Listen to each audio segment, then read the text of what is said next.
Eric Twiggs, the initial step. The initial step, Eric Twiggs.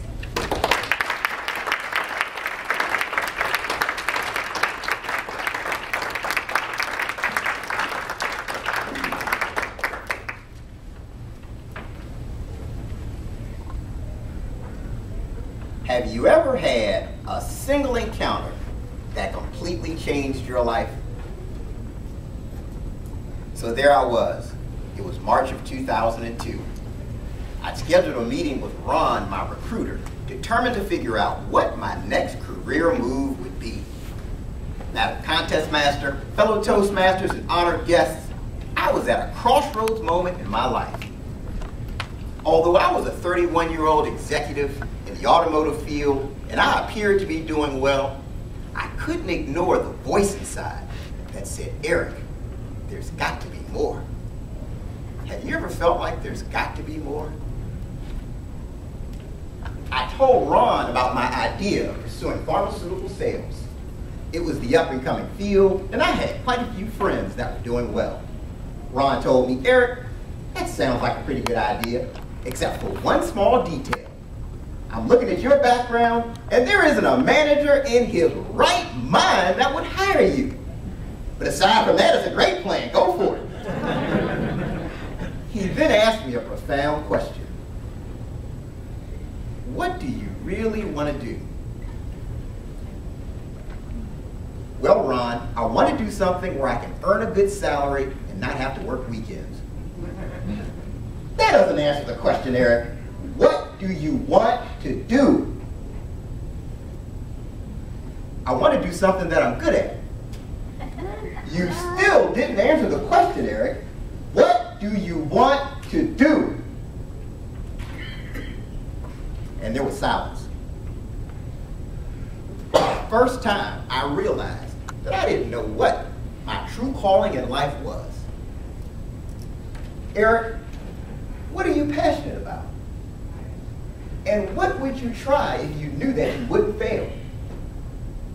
I reflected on Ron's questions, and I realized that I felt the most passion when I was up in front of an audience speaking. This led me to the discovery that public speaking was my calling in life. By finding my calling, I had taken the initial step towards living my dream. I was excited. I was on fire. I was so excited and on fire that for the next 3 years, I did nothing. That's right. For 3 years, I didn't do anything to pursue my dream. The mistake that I made was that I thought I had to have all of the details in perfect order before I started to move. But then one day I had an encounter with my GPS system that taught me what to do next. On this particular day, I had an appointment that was over an hour from my house. I got in the car, I punched in the address, and I became frustrated because I couldn't get any direction. I was so frustrated that I called my customer service representative. And what she told me applies to our discussion today. She said, Mr. Twiggs, sometimes you will fail to get direction as long as you're stationary in one location. But once you start moving towards your destination, your system will engage and tell you where to turn next. I decided that I would apply this GPS lesson to my public speaking. I started moving by speaking in the local community. At one of these speaking engagements, there was a member of Toastmasters in the audience. Now, for some reason, he was frowning and shaking his head throughout my entire presentation. I think I made an impression on him. Because afterwards, he told me that I really needed Toastmasters. So much so that he would pay for the membership. I joined my local club that year, and at one of the meetings, the vice president suggested that I enter into something called the speech competition. If I hadn't taken the initial step of speaking in my local community, I wouldn't be in front of you today living my dream. My experience taught me not to let perfect become the enemy of progress. The next lesson I learned was not to let comfort become the enemy of my calling. For several years, I had been comfortable with my career routine, even though I didn't like the result that my routine produced. I'm reminded of the famous story of two construction workers named Joe and Mike.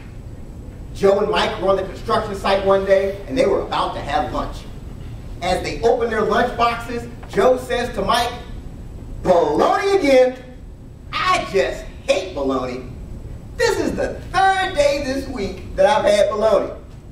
To which Mike replied, "Why don't you just ask your wife to make you something different for lunch?" "Mike, I don't have a wife. I made these sandwiches myself." Now, I hate to admit this, but I was just like Joe.